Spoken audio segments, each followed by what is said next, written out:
Finally, the moment has arrived. Everyone is counting on us when the countdown starts at 5 seconds. 5, and there's someone in the crowd shining thinking, what nonsense. 4, I'm back. Back to just before I was pushed into that terrible game. As much as I reached the last and 20th round, if I could, I'd stop time right now. A message appears. Your 100 time reversal runes have already been used. And there he is. Well, this is the final attempt anyway, and I'll have to face this game until the end. For that, I'll need to take 4 people with me to the final round. He glances around thinking who will be the best people to team up with. We rewind a few minutes and we see a group of guys celebrating. Yeah man, now we're adults, no more need for fake IDs, right? So what are we going to do after graduation? Should I try delivering for iFood? Hey Gamin, what are you gonna do? He replies, me? Didn't I tell you before? I'm gonna be a gangster. The other retorts, are you crazy? If you mess up in that, you're done for, man. Another one asks, you're not joking about this, are you? Yamin responds, I already said it. We only live once, right? I'm gonna live however I want.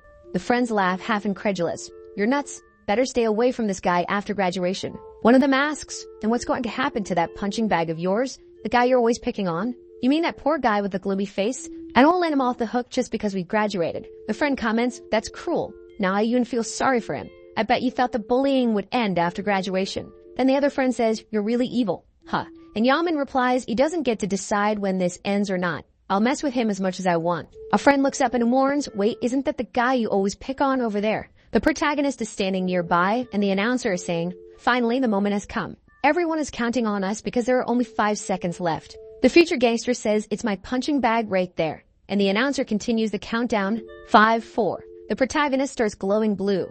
I don't even know what he's doing. 3, 2. Yamin looks at the protagonist who stares back at him calmly. Yamin is intrigued and thinks, why is this lunatic staring at me? How weird. Something is off about this freak today. And finally the new year arrives.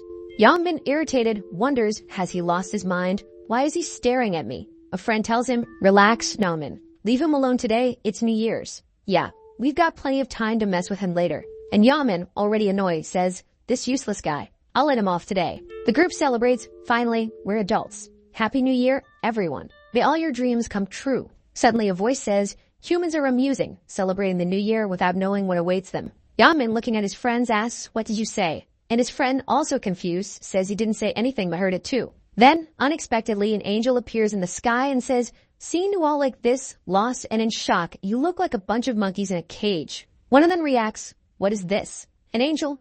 Is this some kind of New Year's TV show? The guys are amazed at the angel's beauty, commenting on how gorgeous she is. Then the protagonist, looking at the angel, thinks, so she appeared. Even after 99 times, that face still irritates me. The angel smiles, saying, humans are pathetic. Don't think of approaching me as I have no intention of associating with worms like you. Judging by these reactions, I'm sure you're hearing my voice. Someone raises their voice. What's your deal, playing cosplay as an angel? What do you mean by worm? The protagonist, knowing the angel's madness, already knows what's going to happen next. The angel glances at the guy with disdain and says, how irritating. And then the guy's head explodes. Seeing this, everyone around panics and runs, not knowing what to do. The future gangster exclaims, what kind of nonsense is this? The angel continues, how dare an inferior human speak to me, a superior being like that? Humans have no right to question me, nor should they act as if they're on the same level as me. Unless, of course, they want their heads to explode like that guy over there. I imagine you're all confused by the current situation. How could a bunch of useless beings have any idea what's happening? Let me explain in a simple and easy way. So listen carefully. The protagonist gets annoyed upon realizing he will have to listen to the same explanation again. Then the angel begins, now let's start the game. On the first day of each month for 20 rounds, humans will be spiritually transported to another dimension to play. In this dimension, you will have a single task. Complete the mission assigned to you. If you succeed, you can return to reality with a reward. One of the guys murmurs, it seems like she'll let us live if we complete the missions. She clarifies, some of you might be thinking, it seems like she'll let us live if we complete some mission, but not everyone will survive just because they completed their missions. Only half of the participants who complete the missions will be spared. But don't worry, I won't take everyone. The crowd falls silent in the face of this bizarre situation. And she continues, only humans between 15 and 29 years old from all over the planet will be taken. The protagonist, who has gone through this many times, reflects, when I was taken for the first time, I never thought I'd have to repeat this 100 times. A man over 29 years old, relieved, says, so I'm out of this. One of Youngmin's friends retorts, grabbing the man by the shirt,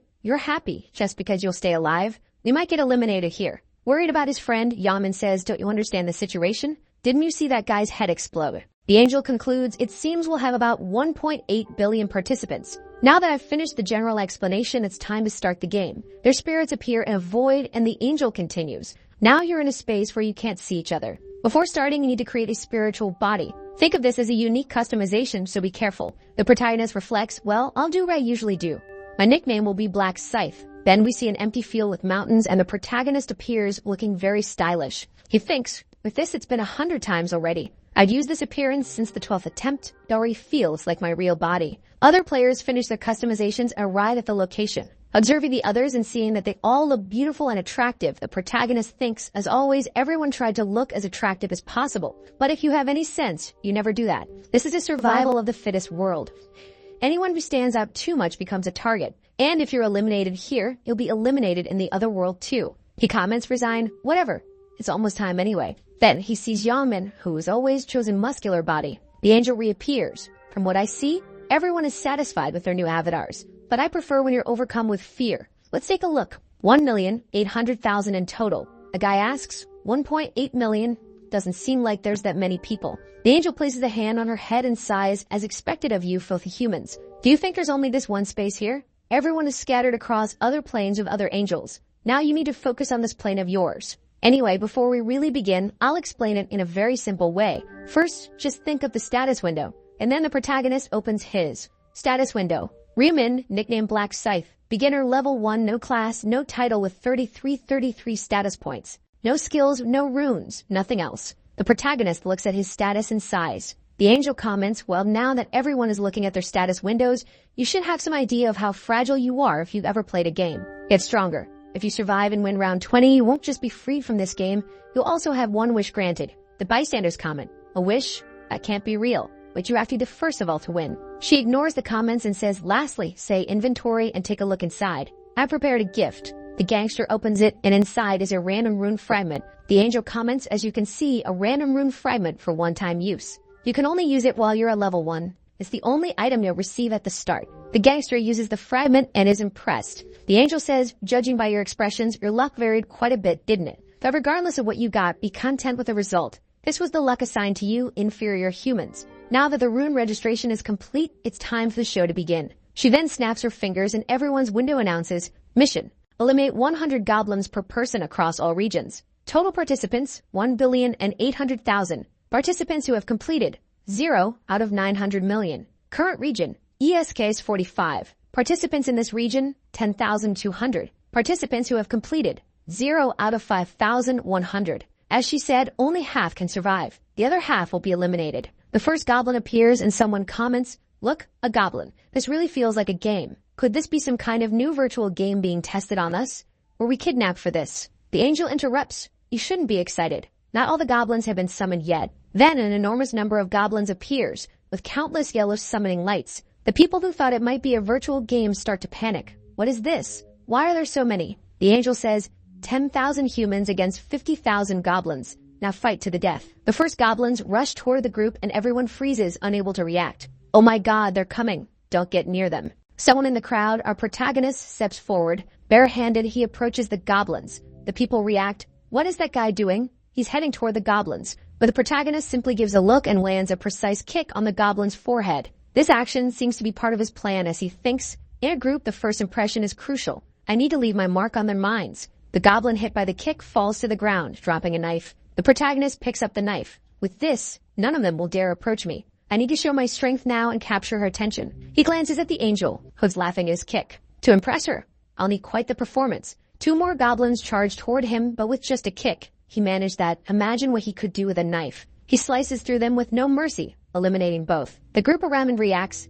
Did you see that? That's insane. Who is that guy? He must be some kind of special force or something. Even his nickname, Black Scythe, is awesome. Someone says, goblins are usually the weakest enemies in games, right? I think we can defeat them too, even if not as easily as Black Scythe did. It probably won't be too hard if we stick together. But as they talk, a goblin attacks, causing the first casualty. Then chaos erupts. People run. Others fight. And the scene becomes a frenzy. The protagonist watches everything while easily eliminating goblins, thinking in this situation, no one will think this is a game. There will only be one thing on their minds now. They'll think only about surviving. Survival instincts will dominate their minds no matter what, and they'll all just keep running. That was also my choice during my first attempt. Only in the second did I realize there was no point in running on this battlefield. A girl, trying to escape, encounters an invisible wall, a kind of barrier, and realizes escape isn't an option. The protagonist knows that for many modern humans, defeating even one goblin is already a challenge. But to survive in this game, they'll all have to overcome that. The chaotic confrontation continues with people falling, goblins attacking, and the angel watching.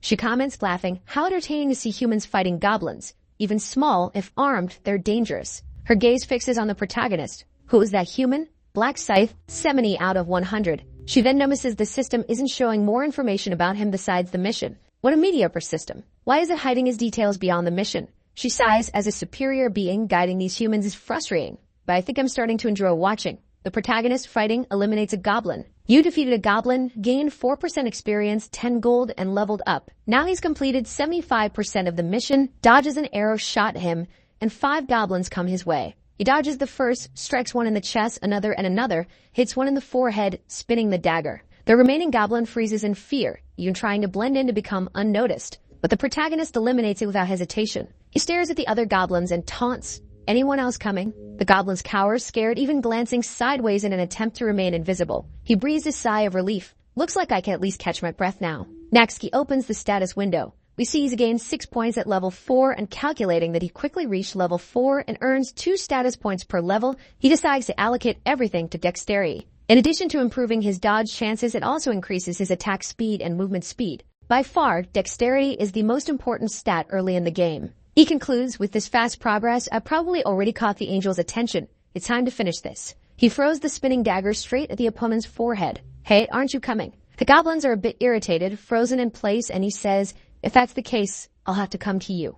In the blink of an eye, it seems he teleported, already holding the knife behind them. The goblins look, but he quickly moves through them, eliminating them all. Experience increased by 4% plus 10 gold. You leveled up and eliminated the 100 goblins. The mission for the first round was completed, and then he was surrounded by a golden barrier. I passed round 1 without much effort. The reason he eliminated the goblins like a true maniac was to catch the angel's attention, but also, then the system announces, congratulations, you completed the mission first in the current region. Congratulations, you completed the mission first across the entire region. Round 1, entire region, Black Scythe. And he sighs, once again, first place. It's very advantageous to complete the missions quickly in the rounds, as the top 3 receive several rewards depending on their placement. The system then says, as a reward for finishing first in a current region, you receive a low-level rare weapon ticket. And most importantly, for finishing first across the entire region, you receive a special reward and a selection chest, which is obviously the best reward. He then says, first, I'll use the weapon ticket I got from the current region. He sees that he can choose between a sword, a stiletto, or a spear.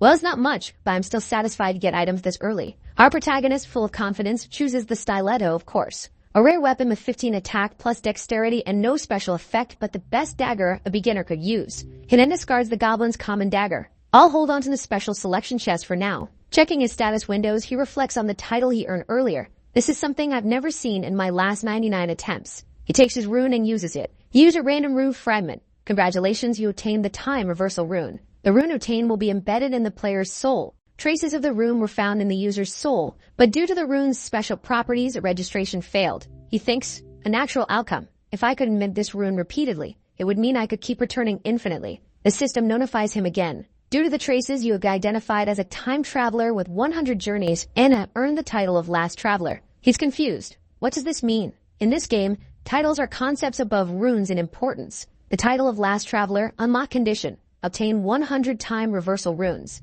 Special effect. Upon elimination, the player remains in the same place for 1 minute in spiritual form and, when they wish, can revive with full health restored. It's a one-use ability. The title disappears after resurrection. He continues explaining that titles are much more powerful than runes and harder to obtain. Additionally, resurrection is an ability exclusive to priests who at most recover 30% of health, but this one brings him back with full health. Looks like I got something incredible. It's always good to have a card like this up my sleeve. He then sets his status to private so no one knows about this ability and looks around. It seems people are about to complete their missions too. What is Yaman doing? Look, there he is. He sees that many are starting to complete the mission as well, while the angel comments, I was starting to get bored. Pitiful humans. Gradually, they were eliminated until only as many remained as there were goblins. She sighs.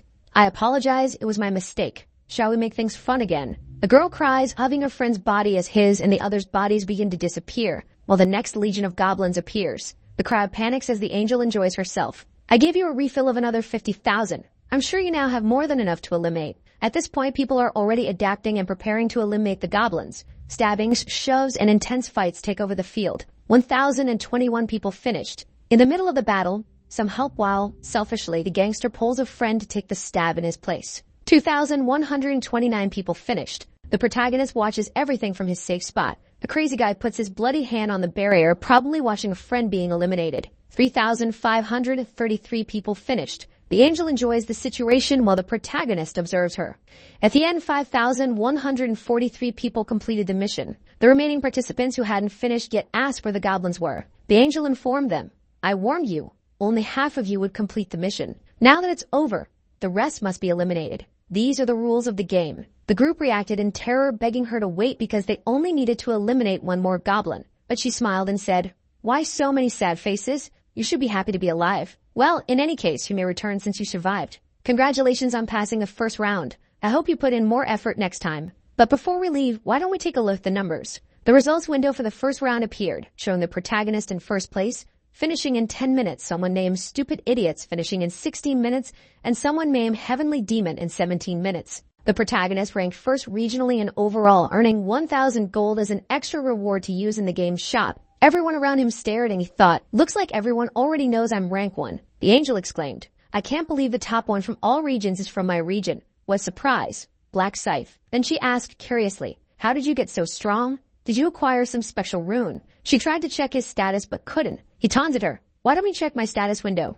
She replied, "I could if I wanted to." "Do you think an angel wouldn't have access to that information? I was just testing you." He smiled sarcastically, thinking, "Don't make me laugh." "Miss Angel," she responded, "What is it, human? Can I make a request?" "A request?" "Yes, I feel like the reward for being rank 1 could be a little better, don't you think?" The people who saw the angel blow someone's head off stared at him. "Oh my god, what is he doing?" The angel is, "What? What did you just say?" Then he said, "So, I hope you have something better to give me." The angel repeated, "What did you just say, human?" The protagonist didn't care.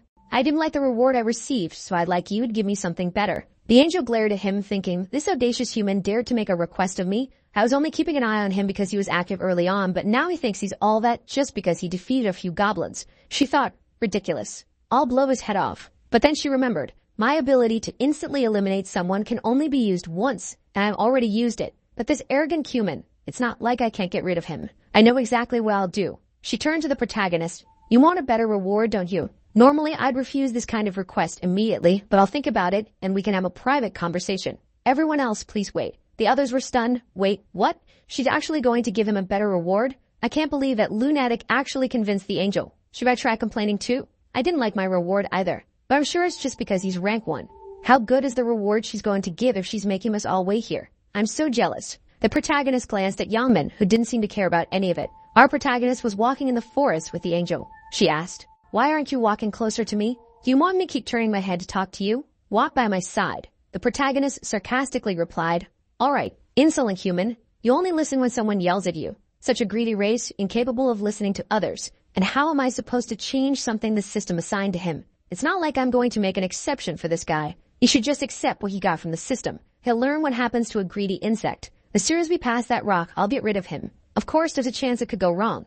If I eliminate the first place participant for personal reasons, and without my unique ability, other players might question the fairness of the game. In that case, the people in charge might want to punish me for ruining everything. That's why I brought him to a place with no observers. Foolish human, none of this would have happened if you just stayed quiet." She then turned to him. "You want a better reward, don't you? Tell me, what reward would you like?" He responded with a punch, striking the angel in the face. She staggered, stunned, losing her balance. "A daring human struck me," she exclaimed. She tries to recover, but he vanishes and reappears behind her, grabbing her wing and ripping it off. "Now you're not going to escape." He adds, "Stop being a crybaby," and tears off the other wing too. "Now you won't be able to get away. It hurts, doesn't it?" Resentful, she replies, "Of course it does." He retorts, "If it were the other way around in 5 minutes, you'd be asking me these same questions," laughing obnoxiously. Perplexed, she asks, "Are you crazy? What are you talking about?" He then says, "You were going to eliminate me with that dagger hidden in your wing, weren't you?" "I knew it." She denies it.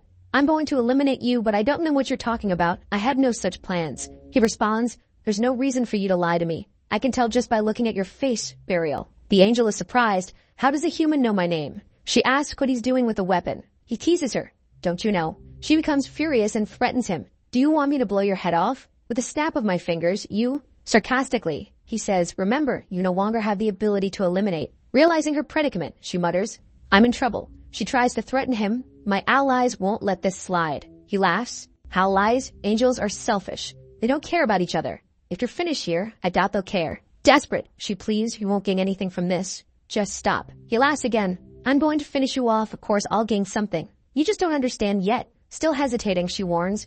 If you eliminate me, you'll regret it. You won't be able to go back home. He replies, this system will automatically return me at the end of this. How do you know that? In desperation, she promises him information in exchange for her life. He answers coldly, if I needed information, I'd extract it from you. I'd torture you until I found out everything I want. Your species' ecosystem, your purpose, and the fact that you're nothing more than a chess piece pretending to be a guide. The angel tries to argue, but the protagonist, without hesitation, strikes her in the heart. She falls defeated. An angel has been defeated, announces the system. You're the first player to eliminate an angel. The title First Angel Slayer has been granted and you receive angel's blood as a reward for eliminating the first angel. He comments, this time I was first as expected, and also received the slaughter rune, which was automatically registered in his soul. He knows that with this title, whenever he fights a sacred monster, his stats will be doubled. He recalls learning about this reward after eliminating the first angel on his 13th attempt. It's likely because only one player can obtain it. The acquired rune, called the Slaughter Rune, increases his stats by 1% for each defeated target, up to a maximum of 100%. The effect lasts until the end of the round. He reflects that perhaps because only one person can receive it, these rewards are comparable to unique items and other angels would be shocked to discover he already possesses this rune. Lastly, the main reason he eliminated the angel was for the angel's blood, a unique rank consumable that allows the player to change their class to Reaper. This item can only be used at level 10 or above and is offered to the first player who eliminates an angel. All players can receive a class starting from level 10. There are a total of 30 different classes and changing class is fairly simple. You just need to obtain a class change item. Usually, they are naturally acquired through hunting or completing some simple conditions. However, there are exceptions when you want to change to a unique class, which is granted only to one player under special conditions. It's obvious that unique classes are completely different from regular classes. The additional stats, advancement runes, and compositions are far superior. The protagonist then states, now I'll claim the reward for finishing first across all regions. He's presented with the following options. He can choose a special reward from the following. 1. An additional experience ability with 3 times the gain maintained only in round 2. 2. 2,000 gold. 3. Information about round 2. He knows the experience buff is the most important because his goal now is to reach level 10 as quickly as possible to change his class. And obviously, the additional experience ability for 3 times the gain in round 2 is the most critical choice. With the buff applied, he declares, this is my last attempt. I'll become the strongest, no matter the cost. And so we reach the end of the first round. The gangster wakes up in the place where the New Year's celebration was happening and immediately starts talking. So this is the New Year's bell? What happened here? Did everyone pass out like I did? Some people begin to wake up commenting, wow, what a strange dream. He checks the clock, 5:20 a.m. The same amount of time that passed in the dream had passed here. Everyone, including his friends, wakes up with a headache. He remarks, you're up? So Yeonmin, did you pass out too? Yeonmin responds, it wasn't just me. It seems like everyone passed out. He comments, it looks like everyone fainted at the same time. What's going on? I was about to say I had a very strange dream. A friend asks, Yeonmin, did you have that dream? Yeonmin hesitates. Yes, but I'm not sure it was a dream. So you think it was all real? The goblins, round 1 and everything else. Are we really going to be sent to the next round next month? Suddenly, they notice someone who hasn't woken up. Hey, why isn't this guy getting up? When they touch the person, they realize the body is cold. One of them, worried, comments, he's not breathing. I can't feel his pulse. Is he really dead? Another person says, did he die because he didn't survive the game? Are all the people not waking up corpses? This is impossible, only half survived. Will the next round be the same? The gangster prodigy, known for his coldness, speaks with unsettling happiness. It doesn't matter whether someone was born rich or poor. The chances of survival are the same. Now there's no reason to complain about life being unfair. Stay calm, you useless people. We just need to survive. But why are you all so worried? A panicked voice says, it's so unfair to be eliminated like this without even being able to fight properly. Yeonmin, irritated, retorts, it's not like that. Other people were also put in this situation. What's unfair about it? His friends think to themselves, what a crazy bastard. An angry friend says you've lived your whole life as a gangster until now. So maybe you don't feel like you've lost anything. But I had plans, things I still wanted to do. One of the friends notices Yeonmin looking around. What are you searching for? Yeonmin replies, where is that damn kid? Who?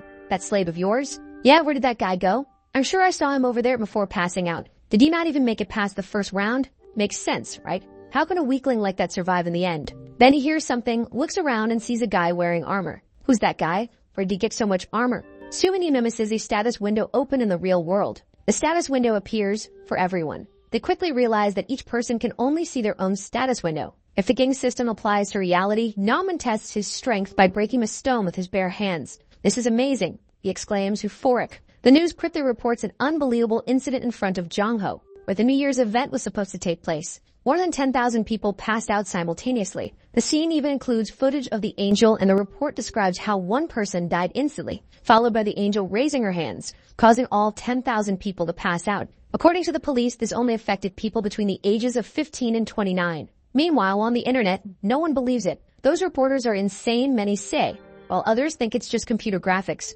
Meanwhile, the protagonist, Sirius, comments, "This is just the beginning." The news continues to report on the events. The protagonist reflects. While the articles are talking endlessly about the deaths, the real issue lies elsewhere. The fact that the player's abilities now apply to reality. Even if the effect is small now, as their levels increase, these players will become transcendent entities. No modern weapon, not even an entire army, will suppress them. They'll become uncontrollable human weapons. He thinks, I can't just sit by and watch as the world descends into chaos. If I let things follow their natural course, humanity will be finished before the 20th round. There's only one solution. I need to control all the players with overwhelming power. I'm certain I'll have to use methods different from my previous attempts. We then see what appears to be the protagonist staring at a screen. To open the final boss's room, you need at least 5 players. I already have some candidates in mind with potential, and I've even thought about how I'll recruit them. But it's not time to act yet. At this exact moment, there's something even more important I need to do. He arrives home, opens the door, and sees that his younger brother had only instant noodles for dinner again.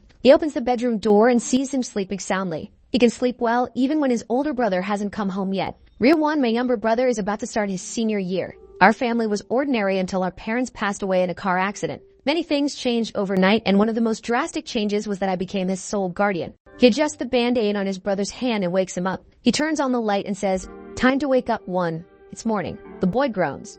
"But it's only 6 a.m. We don't have time to sleep now." "What? What's going on?" "I'll explain later. Get dressed quickly. We're leaving." "But where are we going?"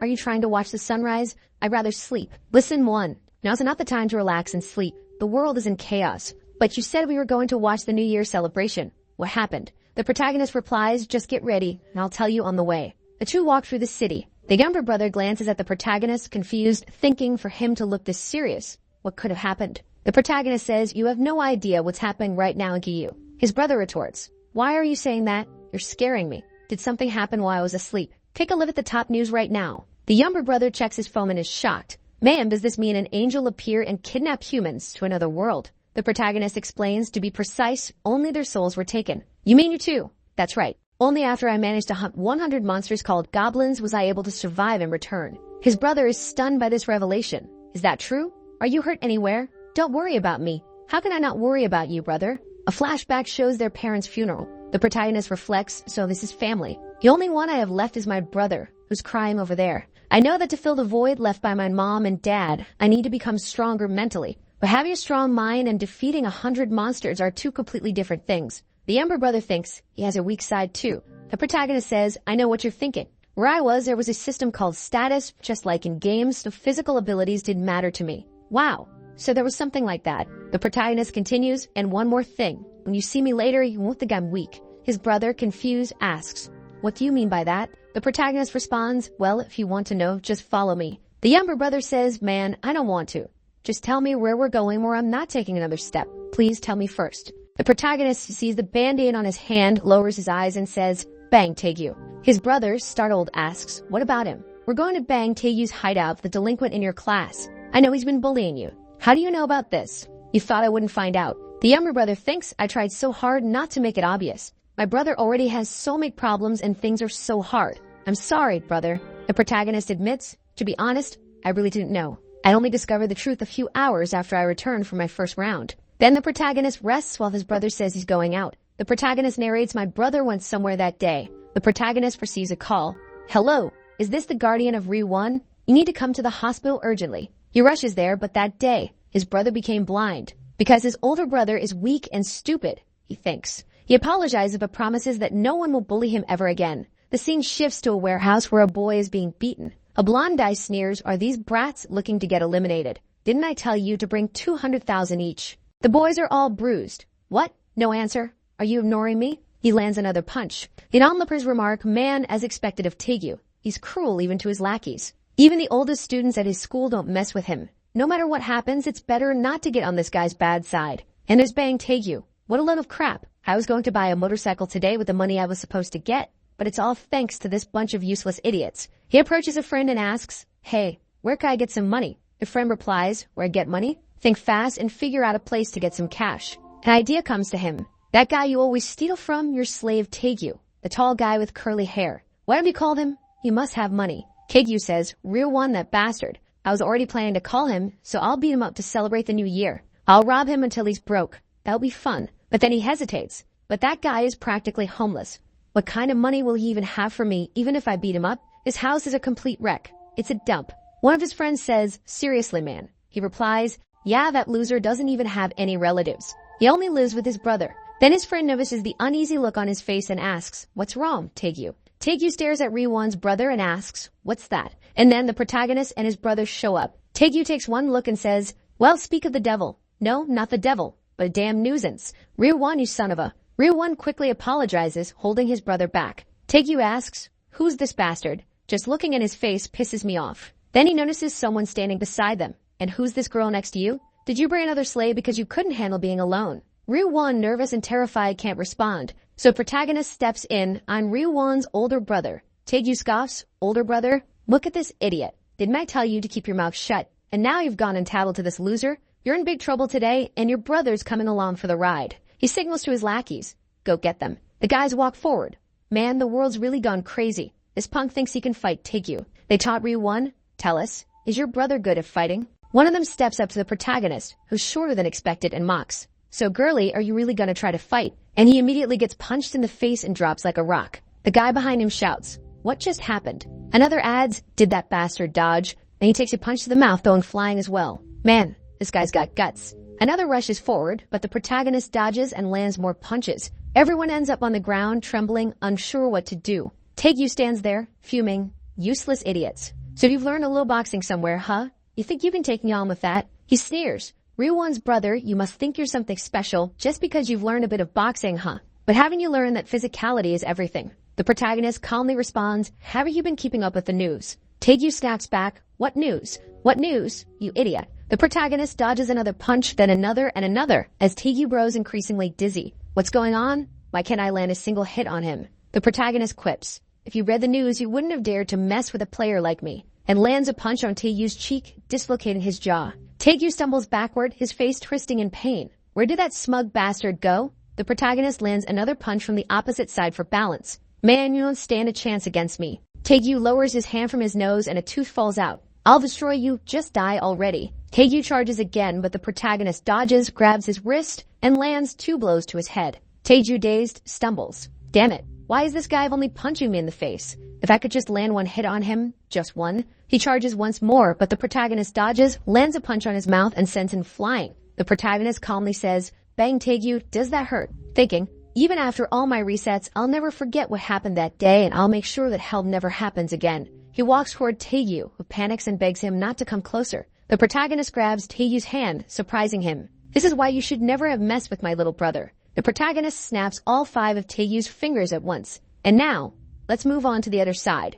He grabs the other hand. The guy yells, no, no, when he's taken down as well. Taegyu's lackeys are already running away in desperation. Even his brother can't handle the sight, suffering from afar. The protagonist speaks. If you mess with him again, Taegyu, you know what'll happen. Right. Taegyu responds, I know I won't touch him again. The protagonist says, that's right, but I need to make sure of it here, since your heart might change. The guy is desperate, and then it's just breaking left and right. The scene shifts to the 2 of them walking back. His brother, a bit shaken, asks, brother, how did you do that? Did you learn martial arts or something? The protagonist answers, didn't I tell you not to worry?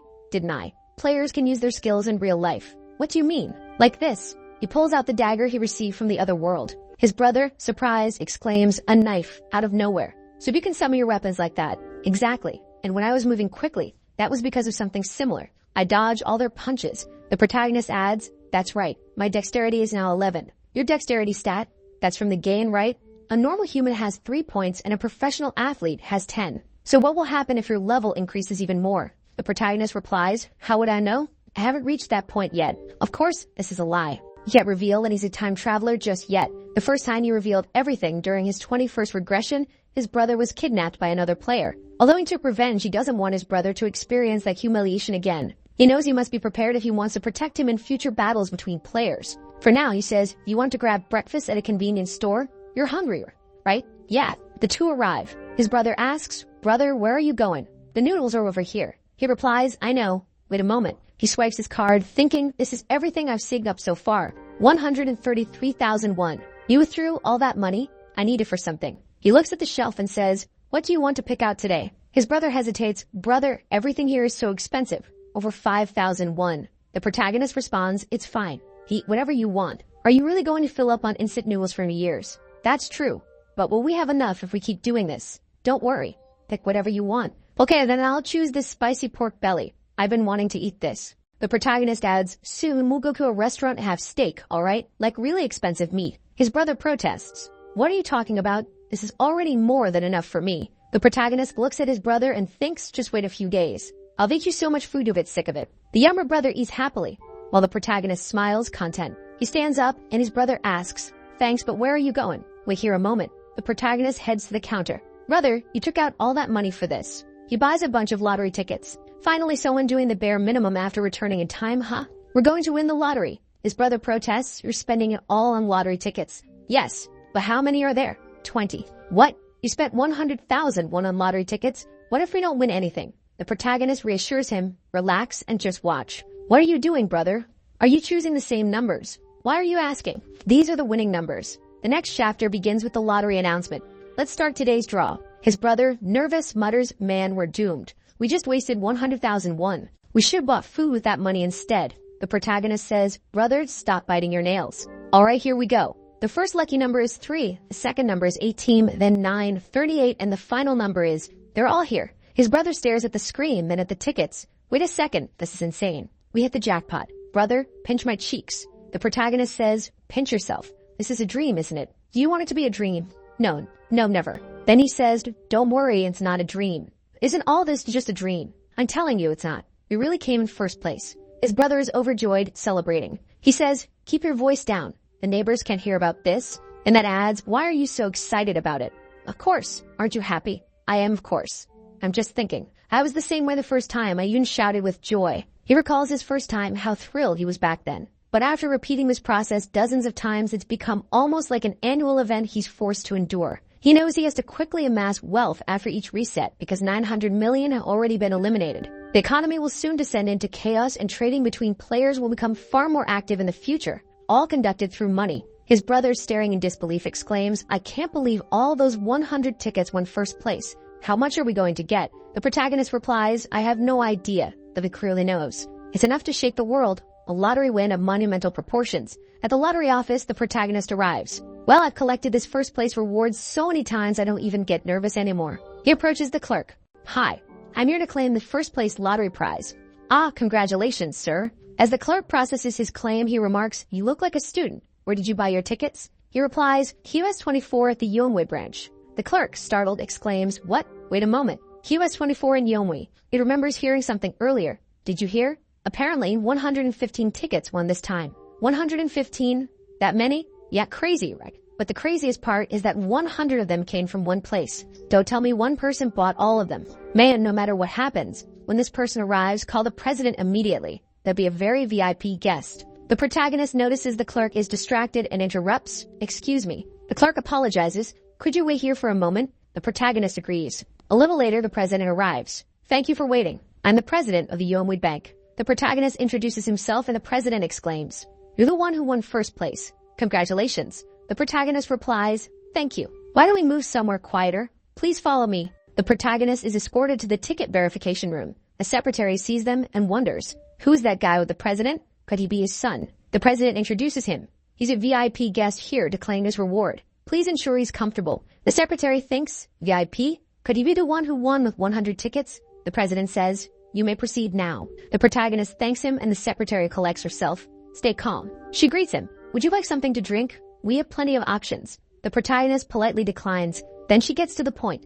Did you bring the tickets, sir? The protagonist hands over 20 tickets, each containing 5 entries. She examines them and exclaims internally, I can't believe you really bought them all with the same number. Can you see the future? A short while later, after verifying all 100 tickets, she confirms all 100 tickets are first place winners. The protagonist asks, so how much will I receive? She replies, sir, your total rewards amount to approximately 22 billion won. After taxes, it'll be around 15 billion. The protagonist remarks, well, everything happened quickly. After claiming my reward, the first thing I did was find a place for us to move into. Then I opened an investment account. Bitcoin is projected to increase by 500% next month, so I invested all the money there. Later, he talks to his brother. What do you think of our new house? Do you like it? His brother, beaming, says, of course. This house is incredible. I've never seen a place this big. It must be so expensive. The protagonist responds, this was the best place available for an immediate move. His brother asks, but why did you choose to rent instead of buying? We have so much money. Wouldn't it have been better to just buy it? The protagonist explains, well, I don't have any money left aside from the 1 billion I withdrew to pay the rent. The rest is all in Bitcoin. His brother is shocked and the protagonist continues, I know what you're about to say, but I didn't do this without thinking, okay? Besides, I can still make a lot of money with the lottery since I've seen 4 sets of winning numbers in my dreams. His innocent brother can only stare in disbelief. Wow, I never imagined my brother would be one of those people who dreams about numbers. Then he starts, but brother, are you sure all these numbers are right? And don't forget them, okay? He responds, relax, I won't forget. Besides, it's obvious, right? How could I forget after seeing them countless times already? He says to his brother, well, anyway, get ready so we can go eat. His brother asks, where are we going? I didn't tell you, huh? We're moving today. Earlier during your conversation, you'd only shown pictures on his phone, so his brother didn't know they'd be moving that very moment. The scene shifts to the gangster punching a wall, grinning with excitement. Damn, I knew it was a good idea to put all my attributes into strength. On top of that, I've got a rune that doubles my strength. I got so lucky. I bet even Mike Tyson would be jealous of this punch. Well, this punch is enough for testing. Why don't I try a real fight now? Then he starts banging on the protagonist's door. Reamin, I don't think this bastard is dead, but he's not even answering my calls. Arrogant piece of trash. Did you think I'd let you get away after glaring at me like that? I'm going to destroy you. He's pounding on the door. Even though he and I are both players, a loser is always a loser, and now I need to teach you a lesson. It's obvious this bastard is hiding in the house, so why isn't he coming out? Fine, if that's how it's going to be. He leans against the door, thinking, if I hear the sound of breathing, I'll smash this place down. Then a voice speaks, student, what are you doing in front of someone else's door? He responds, why do you care? Are you the owner of this place or something? The man replies, I am the owner. The gangster looks confused. What are you doing? Are you here to meet a friend? My friend? That's right, I'm here for my friend. Could you open the door for me? Unfortunately, I lost contact with him. If you could just open it. The man says, oh my, it seems you've been abandoned by your friend. What? It's an empty room? The student who lived here moved out. When did that happen? He moved out today, but I don't know where to. That bastard ran off without saying anything. The scene shifts to an apartment building. The younger brother exclaims, wow, this is so tall. There's even a revolving door at the entrance and card access to the rooms. The building staff member approaches the protagonist saying, your identity has been confirmed. The younger brother exclaims, oh my god, there's even security here. Brother, this place is amazing. Let's go. Right. They arrive at the apartment and the younger brother marvels, wow man, how big is this place? About 330 square meters. Whoa dude, 330 is way too big for an apartment. 330? Isn't that a bit too much space for just the two of us? The protagonist responds, we got plenty of money, it had to be this size, right? His brother asks, how much was the lease for this place? 500 million won upfront and 22 million per month. Now this is crazy. The younger brother is stunned. Wait a second, 22 million for rent? Not long ago, I was worrying about buying food that cost 5,000 won. He protests. Brother, I think this place is too expensive. Wouldn't it be better to get a cheaper place? The protagonist doesn't care, looking around. No one need to spend at least this much.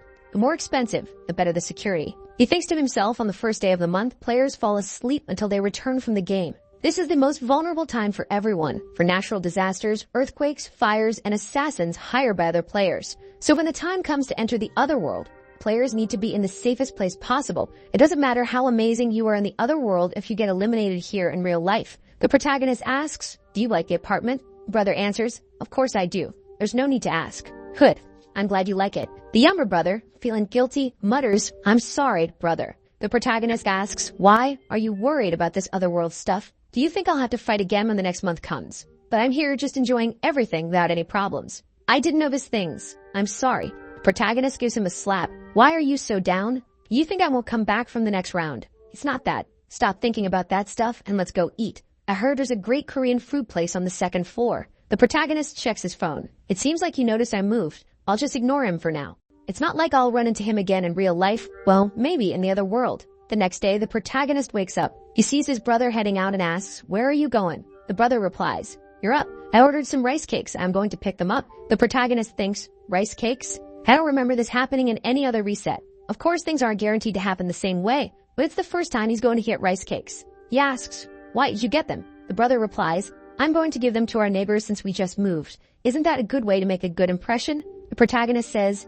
"Not a bad idea to be a good neighbor." The brother agrees. "Well, I'm off to pick them up. You can rest if you want." The protagonist says no, gets ready, and goes with him. They ring the doorbell. "Who's there?" "Hi, we just moved in and wanted to say hello." A woman answers the door. "Oh, you two look alike. Are you brothers?" "Yes, we brought some rice cakes for you. They're best when warm." She takes them, finishes them, and they head to the next house. They deliver the rice cakes, receive thanks, and move to the next house, where a child answers, and they give rice cakes again. The brother says, "All right, there's only one more place left." The protagonist replies, "Let's finish this quickly and head home to rest." At the last place, the brother comments, "This is the penthouse, you know. They use both the 44th and 45th floors." The brother marvels, "Wow, that means they're super rich." The protagonist says, "I don't know the details, but it's either a very wealthy family or a celebrity." The brother rings the bell, but no one answers. He rings again, starting to worry. "I don't think they're home." Then the door opens, and he immediately recognizes her. It's the actress Siu Arin, with a bodyguard behind her. The brother blurts out, "Wow, she's beautiful, just like an angel." The bodyguard steps forward and asks, "Who are you?" "Fans." The protagonist, arms crossed, replies, "We're your neighbors from downstairs." "Neighbors for downstairs?" The brother steps forward to offer the rice cake and says, "Want some?" The bodyguard responds, "I'm fine. Besides, she doesn't eat this kind of thing." He moves aside and opens the elevator. The bodyguard tells her to go in and she complies, glancing at the two of them. The protagonist thinks, "I don't know who this person is, but that was rude. Best to ignore that jerk." The brother says, "I'm fine. But did you see her?" "Wow." The protagonist, "See who?" The brother, "What do you mean who? You saw her too."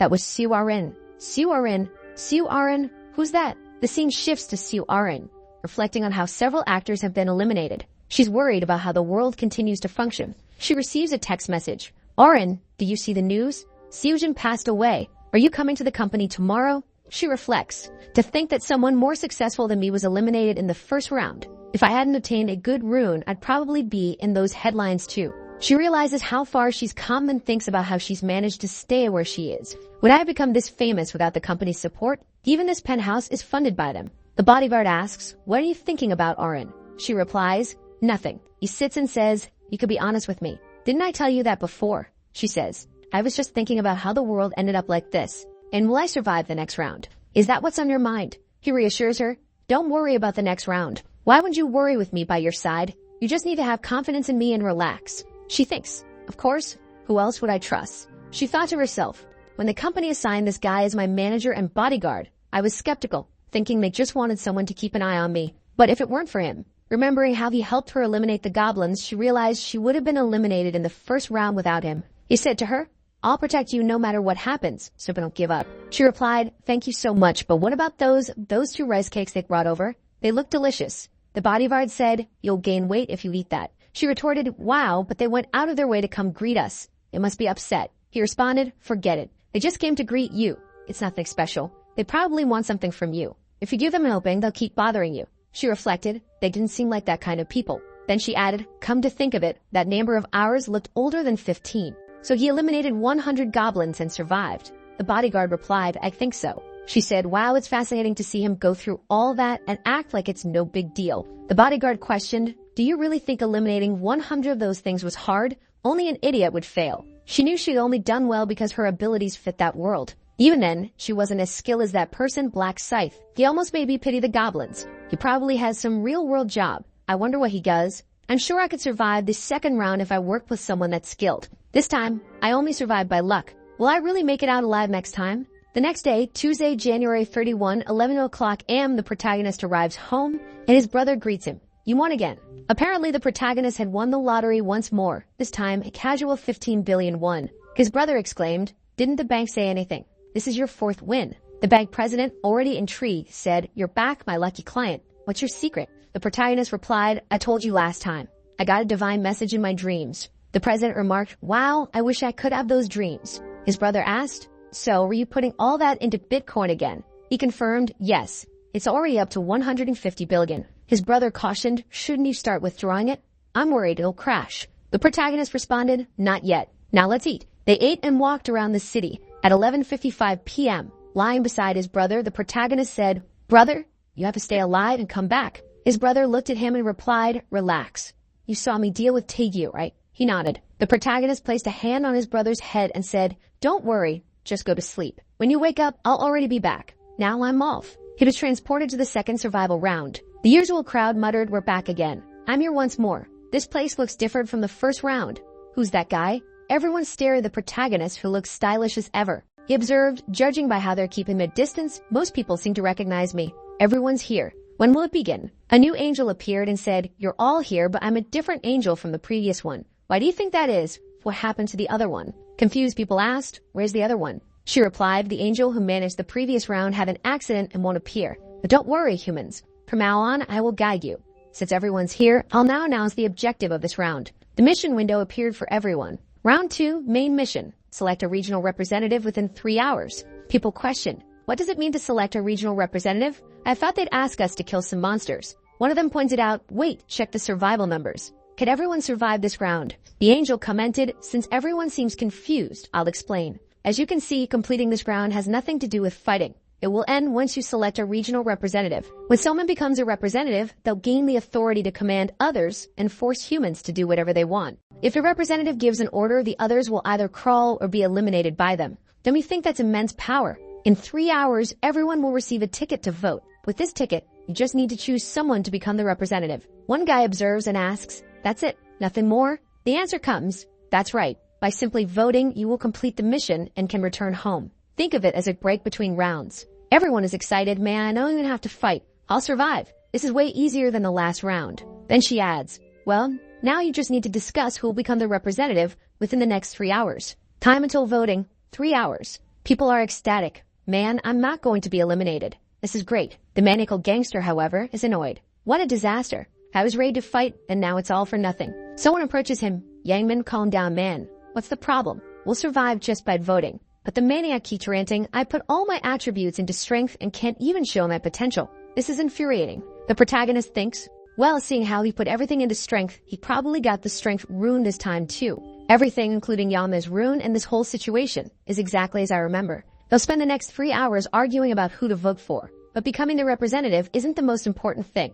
The existence of a main mission means there's also a secondary mission. The hidden mission for round 2 is to acquire a class. To do that, I need to reach level 10 as quickly as possible. He spots a hidden goblin in the forest and says, "Come on." The creature rushes at him, but with one swift move to the neck, it's done. Current kills, 1/100th. With a 3x buff applied, he gains 9 experience points and all his attributes increase thanks to the rune from killing the angel. Going deeper into the forest to start hunting is the right move. Goblins travel in groups, so where there's one, there are more. The goblins stare at him ready to attack. But if I were you, I wouldn't. They'll all be torn apart. However, since they're designed to be defeated, one takes a hit to the chest, another is sliced down, and soon he's at 50 kills. One more level to go. Only 30 minutes have passed. He checks his status window. Black Scythe, level 9. At level 10, and I can already change classes. If I had a strength rune, it would be more efficient to boost my strength. But it's tough to survive if you only invest in strength. No matter how strong you are, you're done if you take a fatal blow. Players have 4 attributes: strength, intelligence, dexterity, and luck. Strength increases physical power, health, and defense. Intelligence boosts magic power, mental fortitude, and thought processing speed. Dexterity enhances attack speed, movement speed, and dodge chances. Luck increases the chance of critical hits and finding rare items, and it also increases the amount of gold earned. This is a game where you can't just dump everything into one attribute, especially for the Reaper class, which heals both physical and magical damage. I need to balance all attributes equally. However, for now, the focus will be dexterity. As he continues toward more goblins, he hears footsteps behind him. "Wait, someone's following me? I didn't know this because I was hunting, but I'm sure someone's here. The strange thing is, no one has ever tracked me in any of my resets." He pulls out his knife and says, "I don't know who you are, but show yourself now. If you don't declare your intentions, you better start praying." And then who appears? Our first waifu. "Hello, it's me." The protagonist recognizes her. This person? The actress Siu Aran? "Why is Siu Aran following me?" She apologizes. "Sorry for following you." Her bodyguard steps forward. "Apologies as well. We didn't mean any harm, so please don't be upset with us." The protagonist notices the man's nickname, An Sang-chil. Wait a second. Isn't this guy the right-hand man of Meg Yeonrak? He thinks, I'll have to come up with another name for him. That one's too complicated. Manhwa is the eldest son of one of the biggest corporations in the country and a player with the nickname Heavenly Demon. He's also one of my targets. Recruiting the Heavenly Demon to my team will make my growth a lot easier. What I really need is the healer who will ally with him. I didn't expect to meet his right hand so early, but why is An Sang-chil walking alongside Suren? Wait a second. Was he the guy standing in front of her apartment? Now that I think about it, I recall something about the Celestial Demon sponsoring a celebrity as part of their business. But what matters now is, when did you start following me? He thinks, Gam, and I'll like this. The future is changing again. Suren speaks. We started following you right at the beginning. I saw you heading into the forest and decided to come too. Sorry if that upset you. The protagonist asks, why did you follow me? It's not for any bad reason. I just wanted to make you an offer. An offer? Guess you placed first in the first round, so I was thinking we could cooperate or something like that. The protagonist asks, cooperate? As far as I know, cooperation is a word used when both sides benefit. She replies, that's true. He immediately responds, but I don't need you, do I?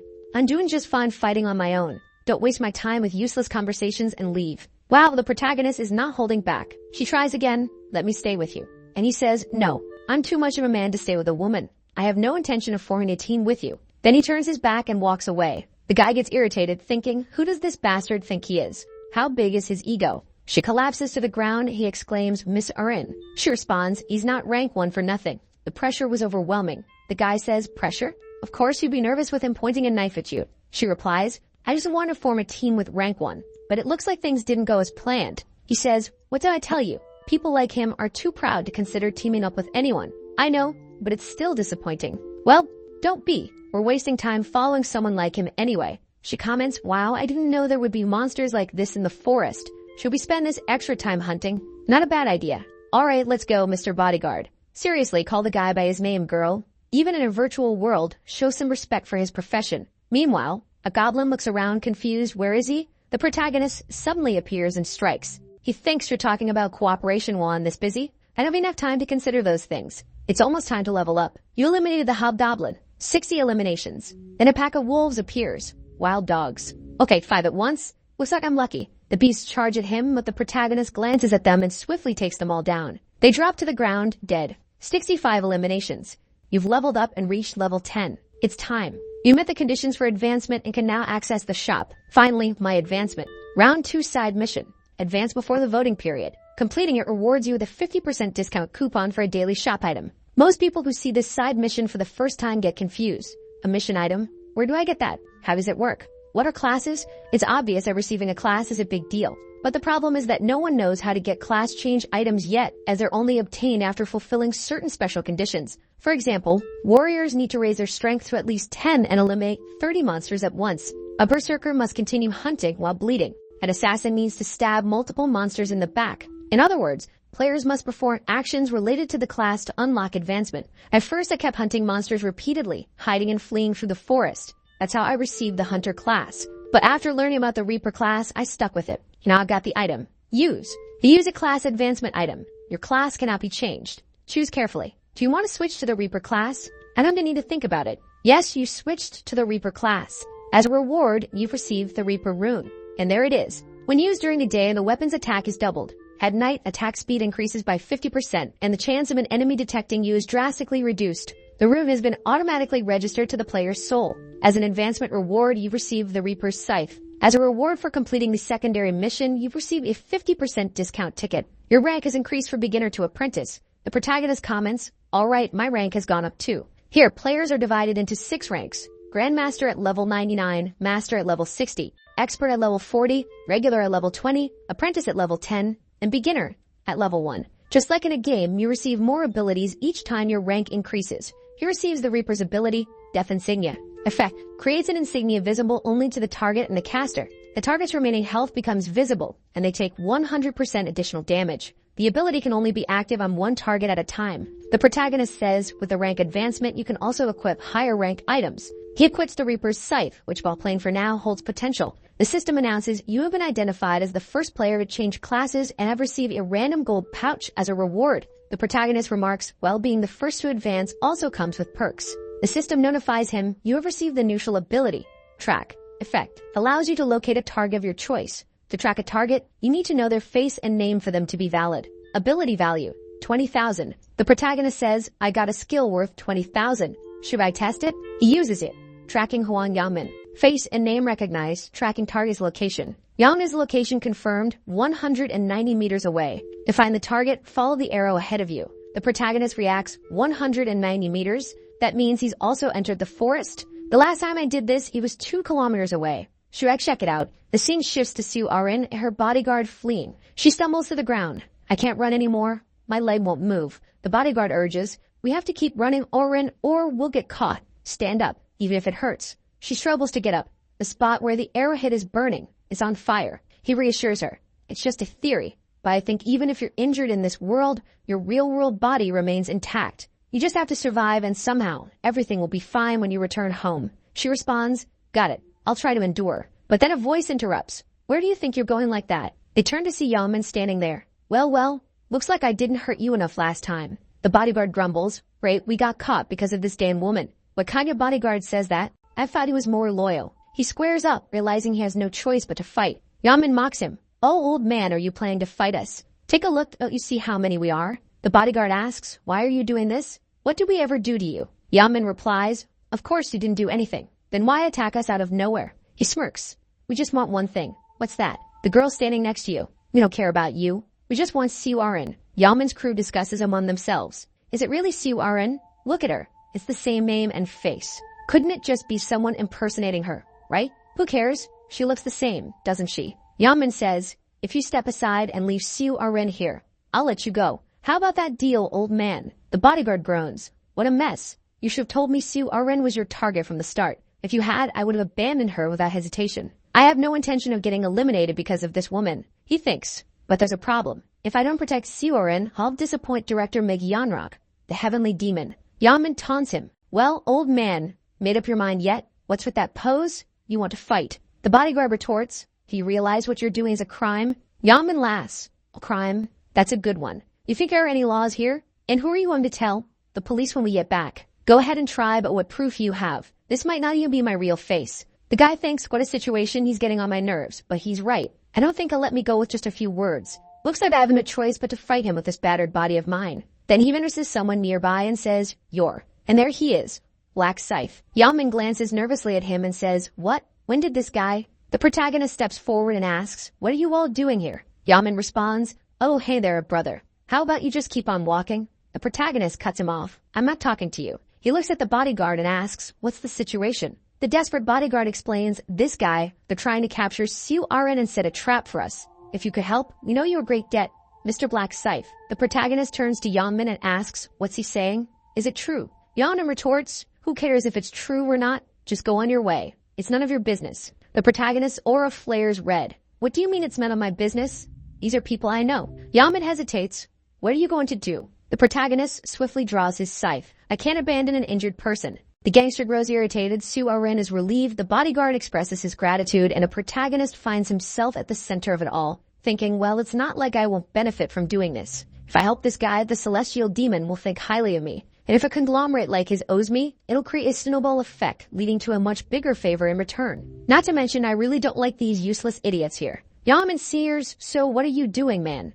I'll take you out if you take another step forward. The protagonist replies, what's the problem? Don't you want to fight? Yamin thinks, arrogant bastard. What does he think he's doing? He wiped out those goblins in an instant and ranked first last time. Do I really have to fight a monster like him? The protagonist plants his scythe into the ground. Be honest with me if you don't want to fight. Yamin asks, if I'm honest, will you let me leave? The protagonist responds, I might consider it. All you need to do is get on your knees and start begging for your life. Yamin fumes, wait, he's asking me to humiliate myself. In front of my friends in Su Arin, I wouldn't want to fight him if I could avoid it, but this is pissing me off. You son of a... He thinks, but hold on, I'm strong enough to break a wall with my fist. If I'm lucky, I might even send this black scythe flying with one punch. Smirking, he says, you're crossing a line, you bastard. What do you want me to do? Get on my knees and beg. Are you looking to get eliminated? He plans, if I can gradually close the distance, I'll just land a punch square on his face. Not even this guy can survive something that can break a stone wall, right? The protagonist sheaths his scythe and Yamin blurts out, wait, what are you doing?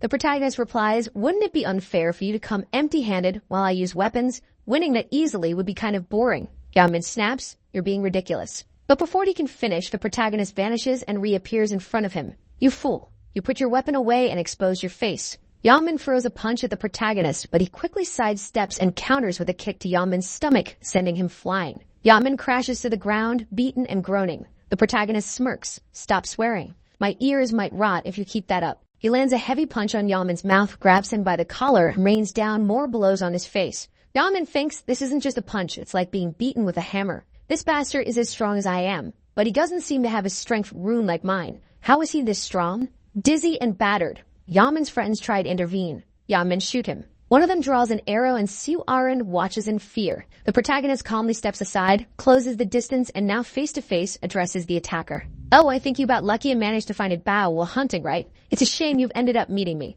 The scythe is already out, it swings, and the arm bow's flying kid. The guy is already on the ground, writhing in pain, and the other two are panicking. Do you think you can escape after messing with us? You're done for. Die, you bastard. The protagonist just gives him a look. Death emblem, he pulls out the scythe, swings, and wow, so cruel, he cuts the warrior right at the shins. Man, that scythe slices through like butter. He's already stiff on the ground, and his friend is his leg. Dude, the protagonist says, you attacked me with a weapon, didn't you? So you'll have to pay the price. And then, man, the protagonist seems to have a thing for chopping people into pieces, and now everyone's ending up amputated. They're going to have to set up a disabled zone. Well, as expected from the death emblem, this buff with double damage can cut through even armor in a single blow. The guys are all on the ground, amputated. You might feel bad for you. And then he's just standing there. Too easy. But I can't end things like this. I have to leave them so terrified that they'll never dare crawl in my direction again. The guys are lying on the ground and the protagonist makes several cuts on them and they're all. I feel like I'm being killed. Please forgive me. Then he says, stop complaining. You're not going to die from just this. And then while these guys here, it looks like they're done for. The next one is, he glances to the side. You know it's useless to keep hiding, right? There are no exceptions here. Man, here becomes again with that vibe, chopping down another one. Damn dude. The poor guy is agonizing there. Then he says, stop being such a crybaby. This isn't even that painful. And remembering, right? This is the guy who used to intimidate him. So dude, you're screwed. Compared to the pain you caused me, this is nothing. Take another cut, and another. Su Arin and the guy are, oh my god, this guy again. To think he'd be able to keep cutting arms and legs and torturing even the ones who don't even want to fight anymore. The bodyguard is another Sekka over there. This might seem cruel to some people, but this lack of restraint is so cool. This black scythe, he definitely rivals even the president. The protagonist, after the beating session, says, so, are you guys calm now? Yes, thanks to you. Well, you won't have to worry about them attacking you again. As you can see, it won't even be able to walk. So you better go vote. The two thank him. Thank you so much, Black Scythe. And she asks, won't they end up being killed at this rate? And he says, so what if they're killed? They're not even on the level of animals. Right. The protagonist stares at her. Well, it looks like she's still too soft. Why does she care about the lives of these bastards? Does she think she's some kind of saint? Maybe she's trying to keep up her celebrity image. The bodyguard says, Black Scythe, can I ask you something? I hope you don't mind. Then he says, what is it? Fighting to kill them. It wouldn't be a problem in this world even if you did. Yaman is in shock, seeing how the situation could get worse for them. The protagonist says, is there a reason I didn't kill him? Thinking, this guy is acting exactly like the right-hand man of the heavenly demon. And he says, it's simple. I don't gain any benefit from killing them. No benefit, but even so, leaving things behind like this, they might come back and cause trouble in the future. The protagonist gives him a look and says, trouble. Do you really think these guys can cause me any trouble? Besides, it's not good to decrease the population, since the number of participants who can finish the round ends up dropping as well. The guy says he's really got a point. If the number of participants decreases, the number of people saved also drops. He's already thinking about these details. His understanding of this game is way above everyone else. This guy is truly impressive. And then he says, got it then. We'll ignore this trash too. The protagonist says, well, now I'm off. The guy says, no, wait, hold on, Black Scythe. If you give me a bank account, I can send you compensation in the real world. Forget about it. And he's already leaving. The guy is, wow, think he would refuse a reward after saving us? I need to tell the president as soon as I get back. Well, as much as it would be nice to get rid of this guy for now, I'll have to hold back. Since, as Black Scythe said, there's no benefit for me in eliminating him. And then he spits in the guy's face. What's that? That was humiliating. Let's go. Arin. Let's move out, everyone. Ari at the voting region, everyone's there. Please, give me all your votes. Vote for me. You know, if you vote for me, I'll do the right things. Man, these guys think this is the presidential election or something. No, instead of voting for someone like him, I'm sure I'll do better. The guys are arguing, everyone's grabbing each other. People saying, don't fight, be careful. Then someone says, you're all too irritated. There has to be someone calm like me. You, then another guy says, no, wait a minute, my dad's a congressman. How about that? And everyone keeps arguing until a strong voice cuts through. Everyone, you only have 2 hours until the voting ends. We shouldn't be wasting our time like this. Let's hurry up and decide this vote. The guy's name is Mid-Chocolate Boy. Alright then. Bro, how are we going to decide who to vote for? Do you have a suggestion? And he replies, yes. I have a great suggestion. Really? What is it? Everyone falls silent to listen to him. Then he says, these people are diligently following my words. As expected, they're all falling again for my persuasion rune. When I received this rune as my fragment, I was disappointed. What kind of useless thing is this? Persuasion rune increases your chance to persuade a target if they are capable of having a conversation. Then he said, man, there's no way this will work on monsters. They can't even talk. But soon I figured out the right way to use this. He sees the guys who are about to finish off the goblins. Go, man. Just one more stab. I got one here too. And he shouts, guys, there's a woman over there in a very dangerous situation. Drop those goblins and run to help her now. The guys,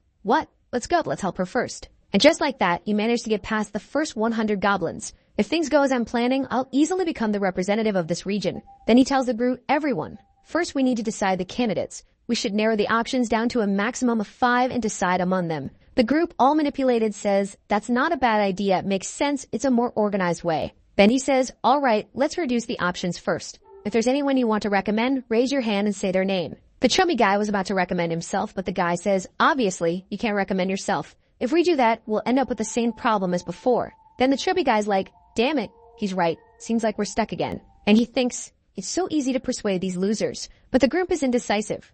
I don't know who I'd recommend. I don't know anyone here, and I don't want anyone to represent me either. And he thinks, now, everyone's quiet. At this rate, only those who stood out will be recommended. A guy in the back raises his hand and says, I recommend Mint Chocolate Boy, that bastard. And he's like, bingo. Then he says, me. And the guy replies, yeah, you'd be a great representative. Someone with such logical skills and leadership. And you're handling the situation so well, aren't you folks? And everyone's like, yeah, he is. He thinks, another sucker for my list. Thanks for thinking of me for such consideration. If there's any other name. Then another guy stands up. I'd like to recommend Black Scythe. And he says, makes sense. Of course, someone would recommend the guy who came in first in the last round. Another guy raises his hand. Then I want to recommend the guy who came in second. Life is a documentary. I'll recommend the third, Right Hand of the Black Dragon. All right, then with that, we already have 4 candidates. We just need one more. Is there anyone else you want to recommend? All right, then, since there isn't, let's say we have 4 candidates. Before we vote for these people, does anyone want to say anything? Thinking to himself, convincing this bunch of losers will be really easy.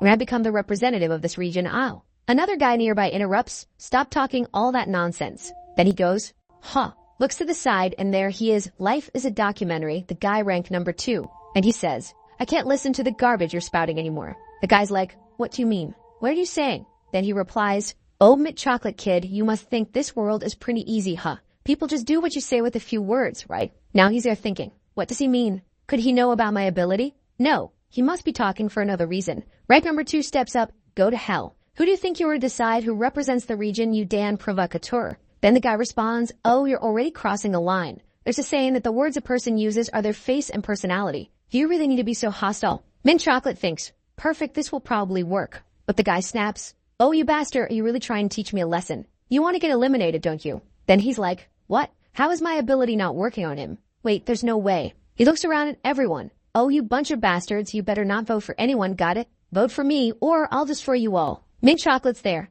This guy is seriously clumsy.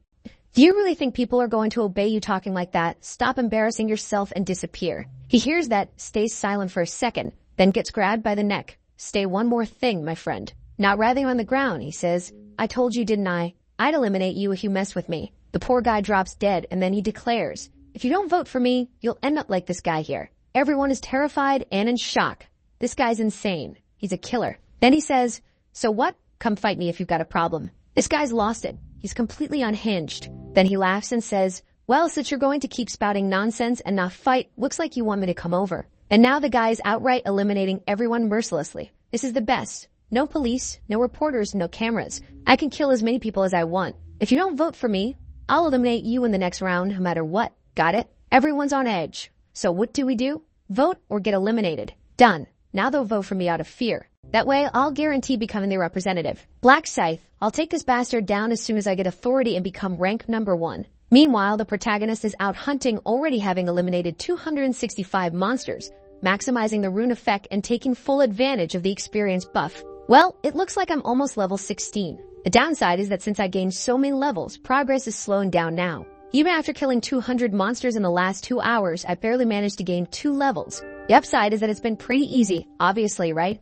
I got the Reaper's rune and the Assassin's rune. Well, I think it's about time. Voting time is up. The voting period has ended, summoning all players in the starting region. The protagonist and everyone who was in the forest are teleported and see a bunch of people lying on the ground. What happened here? Seo Iron says, don't tell me the guy eliminated everyone. The protagonist, well, looks like Cho Jong-sik took the lead again this time. That guy's the leader of a gang and the second best fighter in this district. Too bad his personality is garbage. It's always a good idea to remove a ticking time bomb before it explodes, but now's not the time. The guy approaches the protagonist. Black Scythe, where have you been? I've been waiting for you for so long. What you want? Nothing much. I just have a suggestion.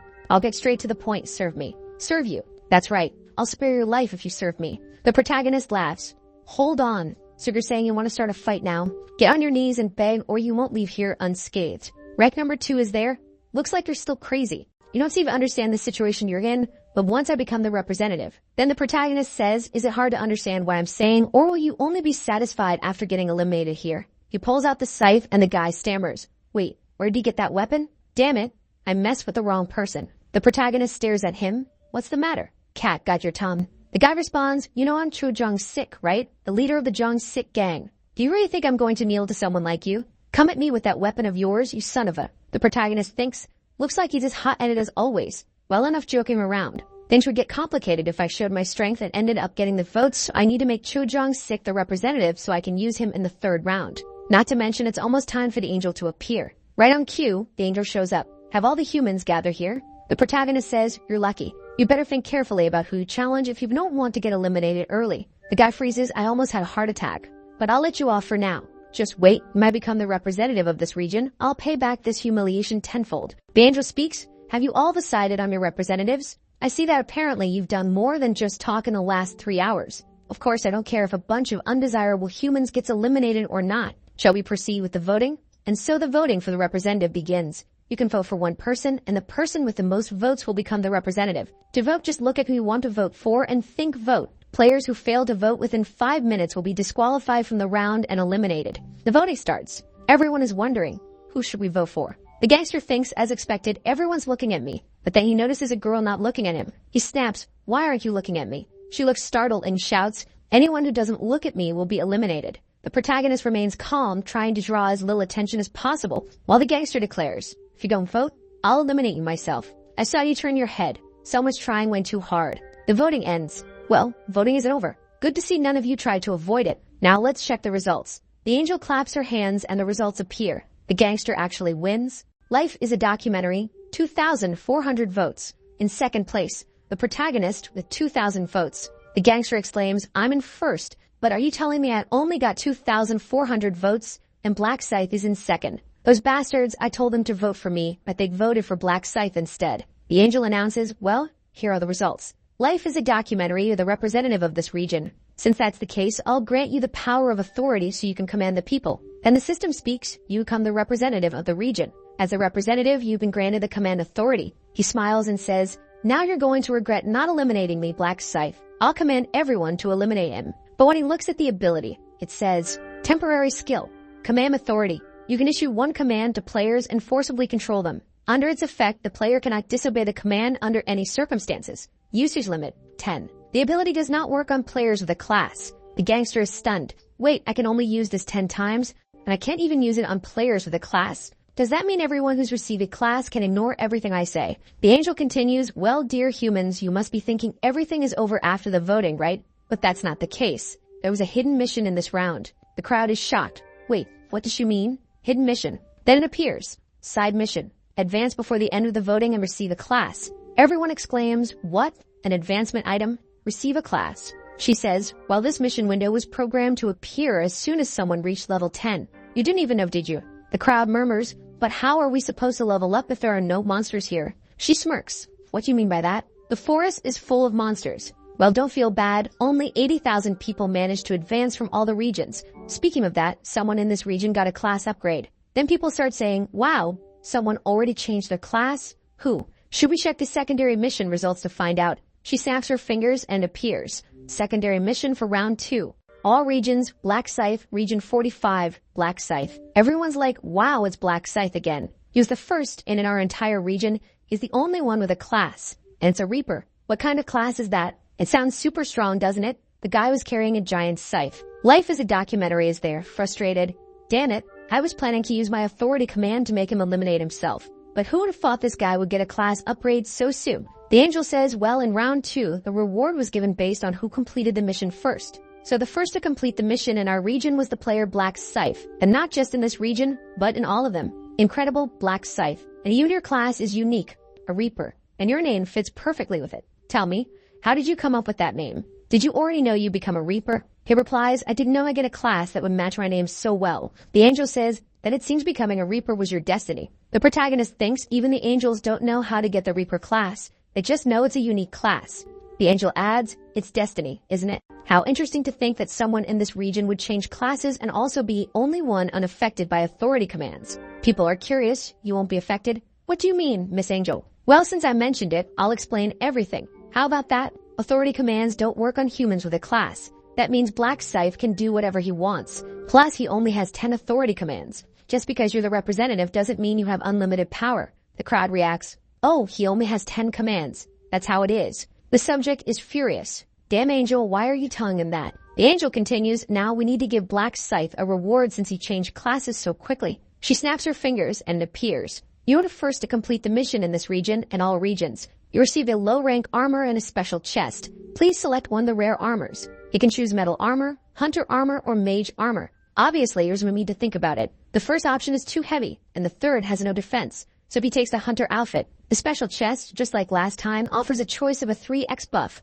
3,000 gold, or information. Well, since there are a lot of monsters in round 3, it's better to pick the experience buff again. The angel says, now that everything has been distributed, please return to your homes. Round 3 will be very exciting, I guarantee it. A system announces that they completed the mission and will return on March 1. The soul then returns to the body. The gangster wakes up and checks. My arm, thank goodness it's still here. Luckily, as long as you're not eliminated, your body comes back intact. He lowers his head. Never again. I'll never mess with Black Scythe again. What a disaster. Why did I have to get involved with someone so heartless? Back at another location, a bodyguard who initially said he'd abandon the girl decides not to, so everything's fine. He says, well, you worked hard, Aaron. She replies, what did I do? You did everything. Thank you so much for helping me and for protecting me. He adjusted his tie.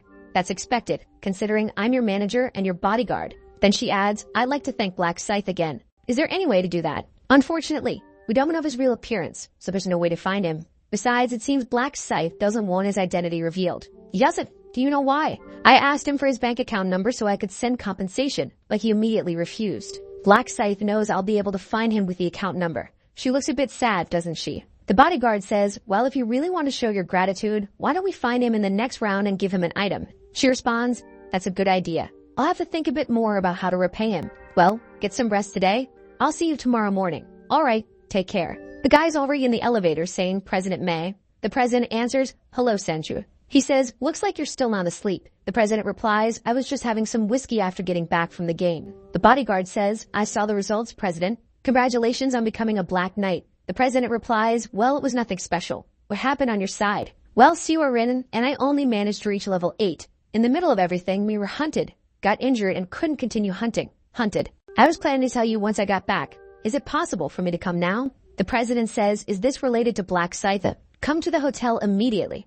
I want to hear the details in person. All right, I'll be there in 20 minutes. The guy gets into his car while the protagonist watches from the side, observing. As expected, he's going to meet the president. 10 minutes earlier, the protagonist had woken up and used his tracking ability in real life. He just thought of the guy's face, and as the name and face matched, the system immediately provided a location, 9 meters. Well, he's very close, probably on the top floor. But now it's changing minus 23 meters, 56 meters. Judging by how fast it's changing, he probably took the elevator. Where is he going at this hour? Could he already be heading to see the president? I need to confirm this. Thankfully, I activated my tracking as soon as I got back. The shadows are covering the moonlight. It's the perfect time to tail someone. The president is there. I'll hold back for now since I need this information first. Black Scythe, who wouldn't want to know about the player who's already ranked number 1 in both the first and second rounds. The president thinks the guy said he has some information about rank 1. I got bad feeling. Did you pick a fight with my subordinate? If that's the case, I can't just let it slide. Messing with my right hand is like challenging me. It doesn't matter who it is. If you try to get in my way, I won't let it go, even if it's rank 1. The protagonist, on the other hand, is thinking about allying with this guy, though his villainous look suggests he might cause trouble, putting the protagonist in a tough spot. At the president's office, Sang Kyul arrives. The two greet each other and engage in small talk. Out of nowhere, the guy says, just your existence motivates me, President. Thank you so much. Wow, talk about over the top. Even the president comments, "You're really good with compliments, but take a seat." "It's not a compliment, it's the truth, sir. And though it's late, congratulations on surviving." The president responds, "Surviving? Round 2 was like taking candy from a baby." Sang-kyul adds, "Congratulations on changing your class as well. It was nothing special, pure luck.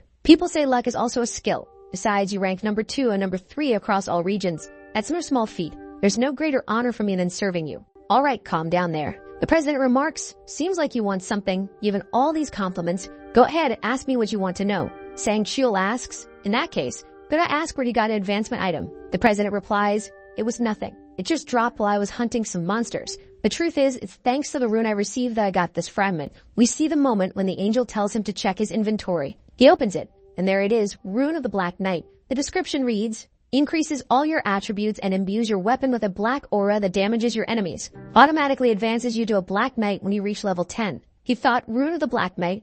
So if I can become a Black Knight when I hit level 10. He thinks I was lucky at level 1 to get such an incredible item. However, he muses, even for a subordinate I value so much I can't reveal this information. People always change from one moment to the next. That's human nature." The president says, "Well, let's get straight to the main topic. Who tried to hurt you? Was it Black Scythe?" He responds, No, it wasn't him. Actually, he saved my life." "Saved your life? Tell me the details." A bit later, after explaining the situation, the president says, "So you almost died because there were some thugs after Aaron?" "Yes. If Black Scythe hadn't shown up, I think both she and I would have been eliminated. Maybe Orin would have survived, but I believe the psychological trauma she'd suffer would end her career in the entertainment industry." The president thinks, "Not only did I almost lose my most valuable subordinate, but even my business was nearly ruined." Then he asks, "And what happened to them? They were eliminated, right?" Sang-kyul answers, "Well, even though Black Scythe made them suffer more than death, in the end, he didn't eliminate them." The president asks, "Why not?" He said something like, "There's no benefit in eliminating them. Reducing the total population also decreases the number of survivors." The president reflects, "Well, if he's not wrong, but who knows what they'll try in the future. Still, thanks to Black Scythe, my subordinate and my asset are intact. Looks like I owe him one." Then he says, "I need to compensate him." Sang-kyul replies, "I mentioned compensation to him, but he said it wasn't necessary and left immediately." "What do you mean he refused compensation? Is he afraid his identity might be revealed? Seems like a very cautious man." "Well, if you see him in the next round, deliver my message. Tell him I'm extremely grateful for saving both of you." "All right, I'll tell them, President. And also keep an eye out for any way we can help. You know I'm not the type of person who likes to owe anyone." "Of course, sir, as you wish. I forgot to ask something important. Those thugs, what were their nicknames?" Seems like the president is planning to hunt them down. Outside, the protagonist sits in a tree thinking, what a loyal dog. He went straight to talk to that president as soon as he got back, even though it's so late at night. "Well, now that confirmed their fate. I better head back. I look suspicious wandering around here. Now, having a celebrity of a heavenly demon living in the same apartment as me, I'll have to thank my little brother. If I hadn't gone to deliver those rice cakes, I never would have met Erin or found out she's connected to that guy. If I manage to trust my neighbors having me carefully, I can gain that guy's trust too. On the other hand, I still need to think carefully about whether I want to take the heavenly demon to the final round or not. His Black Knight rune is so powerful it could be considered a hack. The problem is the downside of receiving this rune, you're forced to become a Black Knight. And the worst part is that after receiving the Black Aura, the power of the Black Knight, you need to recharge an exclusive energy called Dark Energy, which can't be acquired through normal means. It's clear you have to eliminate others to recover energy. In a way, it's a skill that suits a psychopath like him. And it's kind of dangerous to have someone like that as an ally. For now, I'll keep him as just a candidate and use him when necessary because there are plenty of other talented individuals besides him. I'm also thinking about that woman who's probably the priestess connected to him. Well, as soon as the sun rises, I'll start working on this. At KS24, where the protagonist bought lottery tickets, Amanda's thinking, what do I do? Monthly revenue is going to drop by half at this rate. A girl opens the door and says, Dad. He responds, Oh, hi, Julie. What's got you so down? It's just, the lottery tickets have been completely suspended. Just like that, out of nowhere. The government's response kind of makes sense. It seems it's because of the players. They don't know what abilities they have, so it's dangerous. Then she adds, Do you remember the news about a guy winning first place 4 times in a row? And the secret, I saw it in my dreams.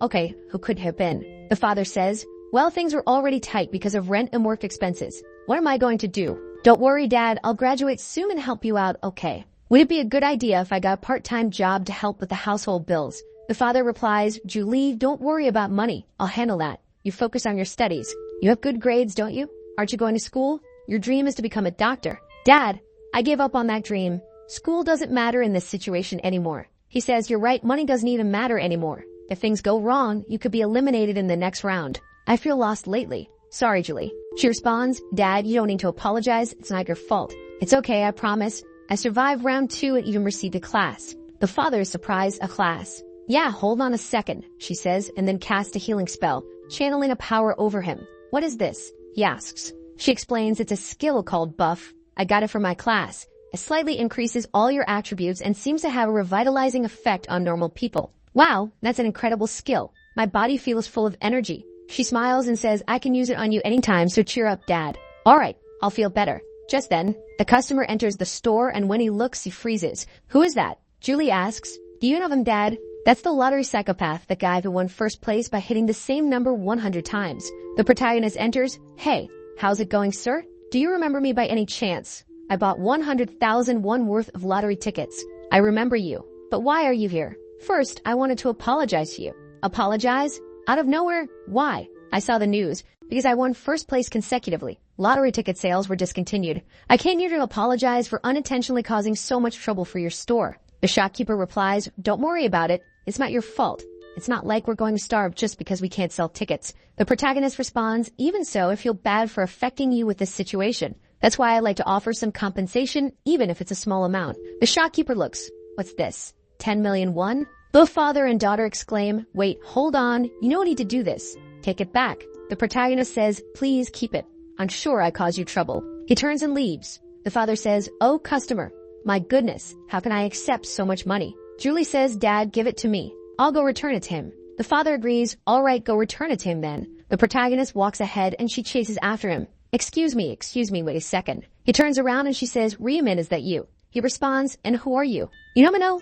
It's me and Julie. We're in the same class. The protagonist says, Same class? What do you mean? You don't even remember someone from the same class as you. Sorry, I'm not very good at remembering faces. Of course, it's a lie. Minju Lee knows she's from his class and that she's the daughter of the shop owner. He also already knew she would receive the buffer class. When he first discovered that a girl from his class received such a strong class, he was impressed that fate and coincidence could align like this. The reason he went to the shop, pretended not to remember her, and everything else was to bring her to his side. She says, So, can we go somewhere to talk? He replies, All right, let's do that. The two sit on a park bench and she hands him the money. Here, take it back. He responds, But isn't that the money I gave you? We can't accept so much money. Take it back. The protagonist thinks 10 million won really is an absurd amount, but I give it to them knowing they wouldn't accept it. No matter how tough her circumstances are, she's the kind of person who doesn't like to owe anything to others. She insists, Take it already. My arm is hurting. He says, I won't take it. What? I told the shop owner earlier that I only gave that money because I felt bad for causing so much trouble. It's the least I can do for my conscience. She says, But this is too much.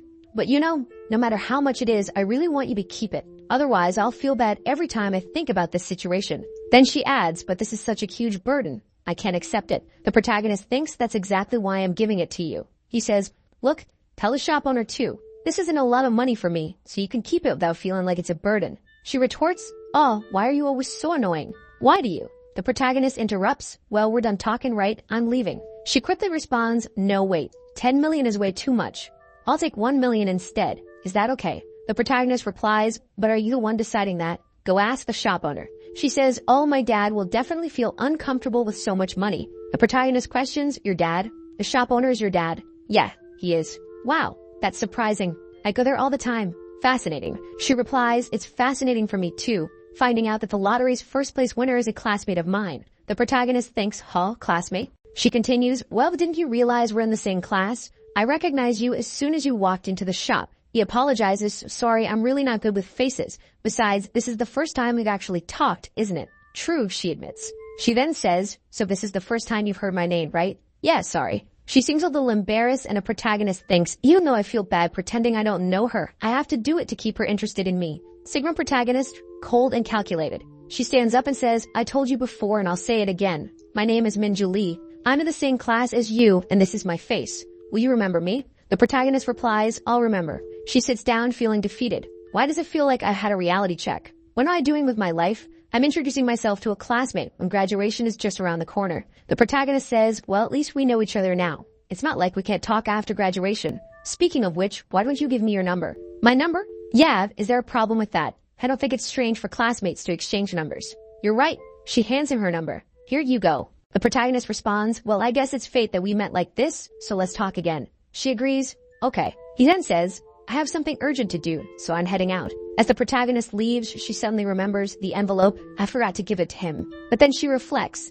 To think he would ask for my number out of nowhere like that, it completely threw me off. My heart is racing. I know he asked because he sees me as a friend, but I still like Ryumin. What's happening to me? Damn people. Did I win the lottery out of nowhere? No, hold on. We're going to figure out why. She recalls I'm in by chance. Then I saw a bunch of guys kicking and insulting him. You bastard. You didn't bring the money, huh?